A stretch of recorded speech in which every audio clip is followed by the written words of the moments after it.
Hello everyone and welcome to the first ever Tranquilo Club Awards. As if wrestling didn't already have enough annual award lists, here's another one brought to you by yours truly. In this video, we'll be honoring the absolute best and a little bit of the worst that 2023 had to offer in professional wrestling. I'm sure you all know that I'm mostly an AEW channel because that's really the only promotion I choose to spend time on these days. So like 99% of this video will be AEW centric with only a couple of nominees coming from other promotions. Every single award being presented today was voted on by a committee consisting of me. So if you don't like any of the nominees or any of the winners here today, then I implore you to let me know who your nominees and winners are. But enough of all that nonsense. I present to you the most worthless, yet also the most prestigious wrestling awards to date. Welcome to the Tranquilo Club Awards, everybody. Enjoy. Let's start this off big, shall we? AEW has a reputation for putting on some of the most acclaimed pay-per-views in all of professional wrestling, no matter the quality of their TV show. This year was no different. Despite some struggles with their TV product, pay-per-views remained stronger than ever. But which one reigned supreme above them all? Here are the nominees for Event of the Year. Revolution, All In London, Wrestle Dream, All Out, Forbidden Door. And the award goes to All In. If it were any other year, I think the other shows would have stood a better chance, but All In was without a doubt the AEW event of the year for reasons beyond the wrestling on the show. All In represented AEW planting their flag and etching their name in the history books of professional wrestling. AEW filling up one of the largest stadiums in the world is something that no one expected coming into this year. Aside from that, this show will live forever as Punk's last appearance for AEW, as well as the night that many wrestlers on the roster received vindication. By that, I mean a lot of these guys probably thought their only chance of wrestling in front of a stadium crowd would be with WWE, but betting on themselves by signing with AEW paid off at All In. While none of the matches on the card for this show would personally make my top 10 matches of the year, the wrestling was still great. And while other shows had better matches, this show was more than just wrestling. It was about making history, and for that, it's the event of the year.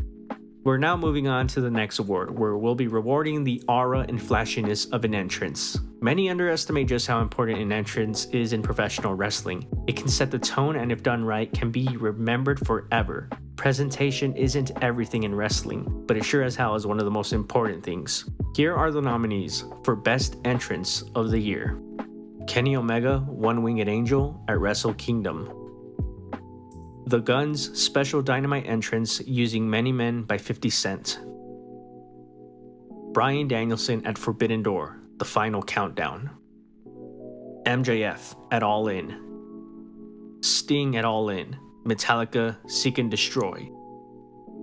And the award goes to The Guns. Look, this all comes down to personal preference and emotional response. If Bryan Danielson coming out to Final Countdown at Forbidden Door for the first time in over a decade is your entrance of the year, then great. That was absolutely epic, but so were all of these entrances. Personally, I'm going with the Guns entrance with Many Men as my choice because before that very moment, I never took the Guns serious. But when they came out to defend their tag team titles against FTR with 50 Cent blasting through the arena, I got it. It made me a fan. Seriously, just go back and watch the entrance. Aura is a word thrown around every 5 seconds these days, but to me, that is aura. It might have not been their permanent theme, but one entrance with Many Men was all it took for me to say I'm a fan of the Guns. Maybe one day we'll see Bullet Club Gold collectively make their entrance with Many Men. Tony Khan, please make it happen.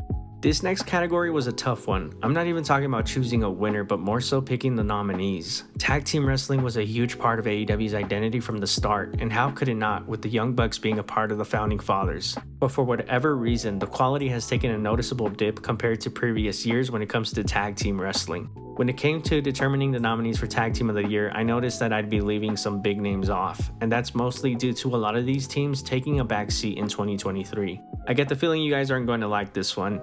Here are the nominees for Tag Team of the Year. The Guns, The Acclaimed, FTR, Better Than You Baby, Ricky Starks and Big Bill. And the award goes to FTR. Oh boy, are you guys mad yet? Picking nominees was hard, but picking the winner was even harder. It all boiled down to who had the biggest impact throughout the majority of the year in 2023. And the only answer I could honestly give would be FTR. FTR started the first half of the year chasing the titles, eventually beating the Guns on the night they made their entrance to Many Men. Crazy, right? Anyway, throughout the summer, we would see FTR becoming mainstays on Collision, wrestling the likes of the House of Black, and more prominently, Bullet Club Gold. FTR vs Jay White and Juice Robinson in a 2 out of 3 falls match on Collision is without a doubt one of the best tag team matches I've ever seen, and it cemented Collision as a must-see TV show. FTR would also defeat the Young Bucks at Wembley, which pretty much cemented them as the tag team of the year. The other choices all had great moments of brilliance in 2023, but FTR simply dominated too much of the year for me not to award them Tag Team of the Year. Wrestling is all about the personalities, even those who do interviews and accompany our favorites to the ring. What would wrestling be without the voices of our childhood, such as Jim Ross, Mike Tenay, and Tony Schiavone? Or how about the managers who help elevate a wrestler into a monster, such as Paul Heyman and Bobby Heenan? It's important that we appreciate those who never wrestle but still manage to enhance the show anytime they're on TV. Here are the nominees for Best Non-Wrestling Personality: Tony Schiavone, Renee Paquette, RJ City, Prince Nana. And the award goes to Prince Nana. Don't get me wrong, the other nominees are fantastic in their own right, but this is the year of the Prince. Prince Nana, through sheer charisma and personality, has become one of the best things in AEW and has tremendously helped elevate Swerve Strickland to the next level. Of course, we have to mention the dance. The now world-renowned dance that Nana hits every time Swerve makes his entrance is something that audiences look forward to imitating every single time. Prince Nana has essentially turned every Swerve entrance into a party, and the whole thing is quickly catching on as seen by Swerve's theme being played at NHL and NFL games. But Prince Nana is so much more than just a dance. He can cut a promo when called upon, and he makes for a good target for Swerve's enemies, case in point Hangman. It's great to see Prince Nana finally getting his flowers on a major level, considering he's been putting in the work on the independent circuit for years. If 2023 was the coming out party, then 2024 will be the year of achievement, because I can assure you that Prince Nana will be the first one celebrating when Swerve eventually wins the world title in 2024. I get the feeling this won't be the last time I talk about Swerve and Nana in this video. The next category is interesting because it entails AEW straying into territory that a lot of their fanbase, myself included, want a more realistic approach to. I'm talking about Best Gimmick. Don't get me wrong, this is wrestling and gimmicks are needed, but there's a reason why a gimmick like the anxious millennial cowboy was so successful in AEW.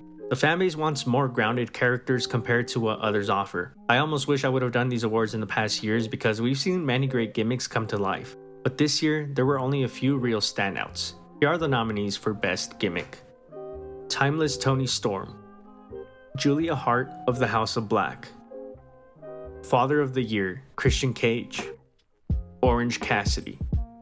And the winner is Christian Cage. Christian has been one of the few constants in AEW this year that has turned everything he touches into gold, from his turtleneck to talking about dead dads and now the patriarchy. Christian Cage has revived his career to a level that rivals his TNA main event run in his prime. Keep in mind that he's 50 years old. Taking Luchasaurus aka Killshot and now Nick Wayne under his wing has seen him produce great television. This is the good kind of sports entertainment that I welcome in AEW. Not only that, but his friend Adam Copeland has also now joined AEW, only to learn that this time Christian won't be playing second fiddle, further adding longevity to this gimmick. Even the video for his entrance makes me laugh these days. Christian is without a doubt one of the MVPs for AEW in a year where they struggled to find consistency. The other nominees were great, but Christian was Father of the Year. Time to get controversial. I bet you were all wondering if I was just going to talk about the good in AEW. Sorry, but I'm a YouTuber and it's legally required that I say at least one bad thing about AEW these days. So because of that, I present to you guys perhaps the most prestigious award in this entire show, the Change the Channel Award. I think this is pretty self-explanatory. This award is for the wrestler who most made me want to change the channel every single time they appeared on screen. No hard feelings to the nominees. You might be someone else's favorite wrestler, just not mine. Here are the nominees for the Change the Channel Award: QT Marshall, Matt Hardy, Chris Jericho, Saraya. And this magnificent award goes to QT Marshall.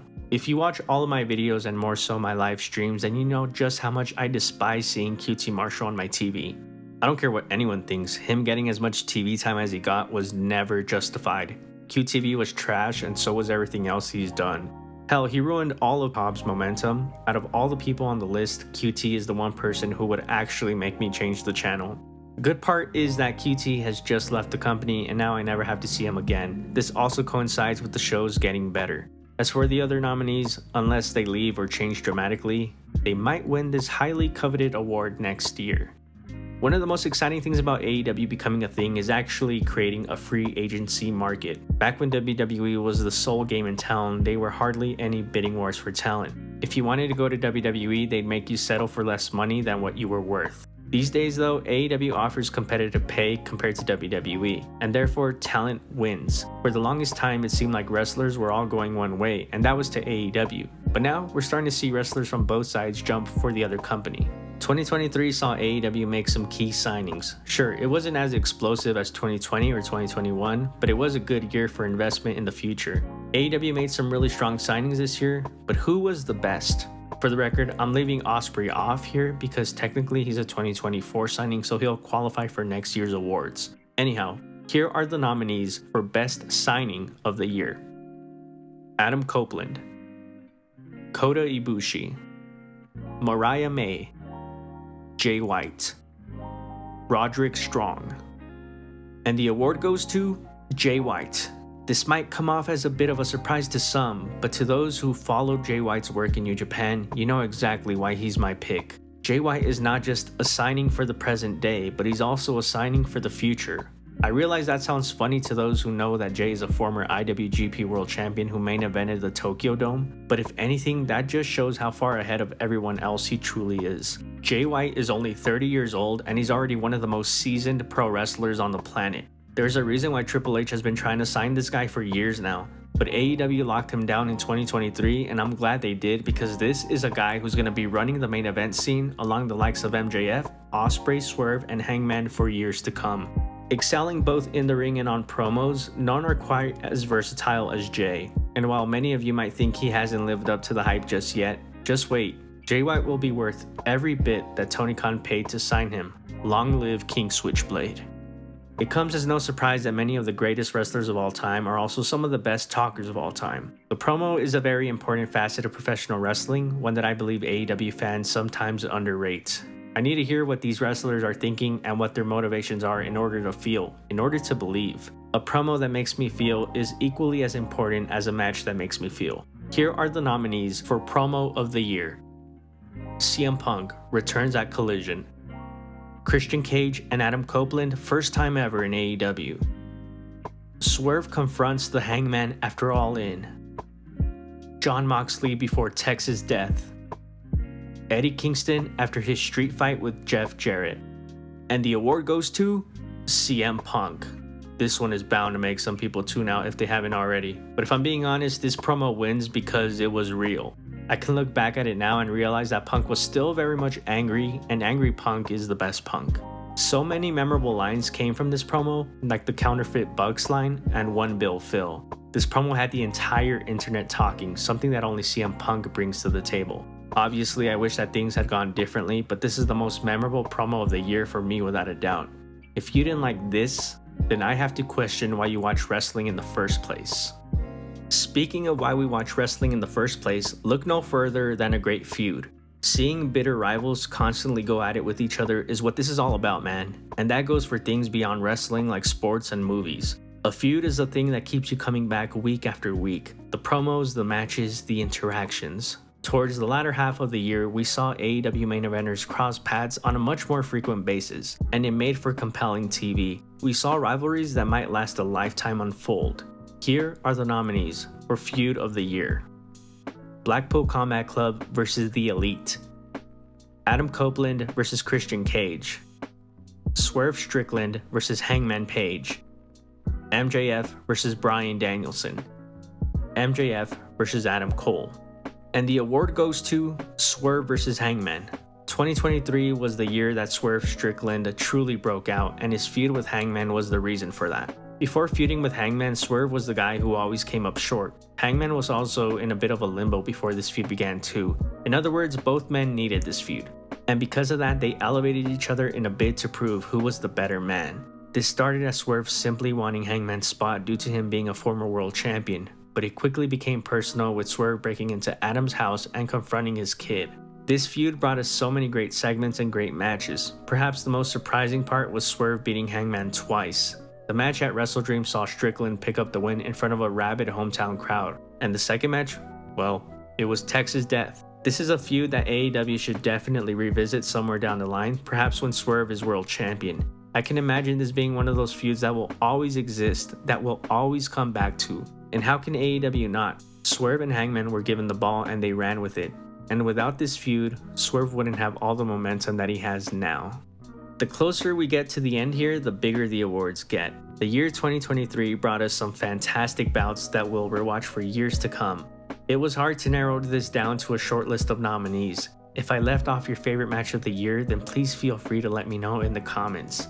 Ladies and gentlemen, here are the nominees for Match of the Year.